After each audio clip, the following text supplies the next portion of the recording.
দূর দূরান্ত থেকে আগত মেহমানবৃন্দ, দাড়ি পাকা আমার মুরব্বী বাবারা, যুবক ভাইয়েরা, পর্দানিশী আমার মা বোনেরা, বিশেষ করে আজকে আপনারা যে যেখান থেকে উপস্থিত হয়েছেন, বৃদ্ধ বাবারা, যুবক ভাইয়েরা, মা বোনেরা, সকলের প্রতি আমার আন্তরিক সালাম। আসসালামু আলাইকুম ওয়া রাহমাতুল্লাহি ওয়া বারাকাতুহু। আপনারা কি অসুস্থ? সুস্থ? আলহামদুলিল্লাহ সুস্থ আছেন না?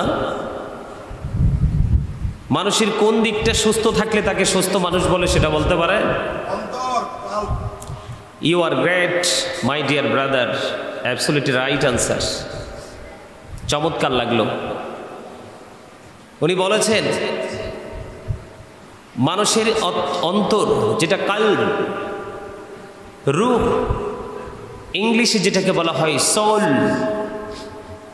এই কাল্ব যদি মানুষের সুস্থ থাকে একেই বলে সুস্থ মানুষ। এই যে বডি, মাথা থেকে পা পর্যন্ত, এই বডিটা, কাল্ব যদি না থাকে বডিটা থাকবে না। আপনাদেরকে আমি ছোট্ট করে একটু বোঝাচ্ছি এই কারণে, আপনাদের উপস্থিতি যদিও চমৎকার কিন্তু আচরণ আমার কাছে ভালো লাগে নাই। একদম রিয়েলি যেটা সেটা বলছি, আচরণটা মোটেও ভালো লাগে নাই আপনাদের, কারণ আমাদের যথেষ্ট শিক্ষার অভাব রয়েছে। কোন শিক্ষা?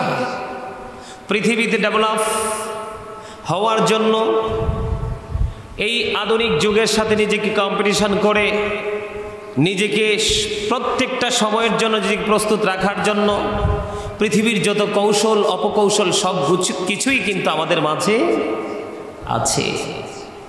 কিন্তু প্রকৃত যে শিক্ষা, প্রকৃত যে জ্ঞান, প্রকৃত যে এলেম যেটা আমাদের থাকা দরকার, সেটা থেকে আমরা অনেক অনেক দূরে। আজকে সেই বিষয় নিয়ে আপনাদের সামনে আলোচনা করব। তবে আপনাদেরকে আগে অ্যাক্টিভ হতে হবে। কি হতে হবে? নদীতে যখন মাছ থাকে কি থাকে? মানুষ যখন স্থল থেকে বুঝতে পারে যে এই জলাশয় কি আছে, মাছ আছে, যেটা দিয়ে মানুষের নিত্যদিনের চাহিদা পূরণ করা সম্ভব হবে, তখনই কিন্তু সেই জলাশয়ে মানুষ যায় মাছ ধরার জন্য। যেখানে জানে যে জলাশয় কি নাই, মাছ নাই, সেখানে কিন্তু মানুষ যায় না। ঠিক তেমনি আপনি আমি আমাদের মাঝে, আপনার আমার মাঝে একটা কমিটমেন্ট থাকতে হবে। কি থাকতে হবে? একটা কমিটমেন্ট থাকতে হবে আপনার আত্মার সাথে, আমার আত্মার সাথে।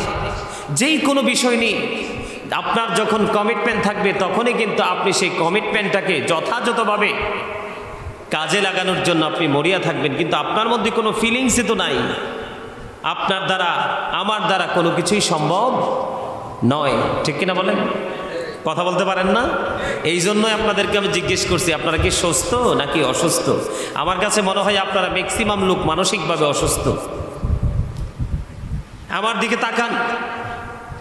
সম্মানিত উপস্থিতি, এই যে মাথা থেকে পা পর্যন্ত মানুষ, আমরা বাঙালি হিসাবে বাংলা ভাষায় তাকে মানুষ বলি, তাই না? ইংলিশে কখনো ম্যান বলা হয়, আবার কখনো পার্সন বলা হয়। আর আল্লাহর কোরআনের ভাষায় আল্লাহ কখনো বলেছেন নাস, আবার কখনো বলেছেন ইনসান। জিনিস কিন্তু একটাই। জিনিস কি? একটাই। এটা হলো কি? বাহিরের পরিচয়, বাহিরের এই বডি স্ট্রাকচারটার পরিচয়। এই বডিটাকে যে পরিচালনা করছে, ওই পরিচালনার দায়িত্ব আল্লাহ রাব্বুল আলামিন যাকে দিয়েছেন, ওটার নাম হলো রূহ। একটু আগে আমার ভাই যেটা বললেন কলব, এটাকে ইংলিশে বলা হয় সোল। আল্লাহর কোরআনের ভাষায় বলা হয়েছে কওলির রূহু মিন আমরি রব্বি, first tense, present tense, future tense, অতীত, বর্তমান, ভবিষ্যৎ। আল্লাহ বলেছেন সে the soul is the order of my lord. কওলির রূহু মিন আমরি রব্বি, আত্মাটা হলো আল্লাহর ওয়ার্ডার, আল্লাহর নির্দেশ। একদিন ছিল না, যেদিন আত্মাটা ছিল না সেদিন আপনি আমিও ছিলাম না। কথা বলেন না কেন? আর জোরে বলেন।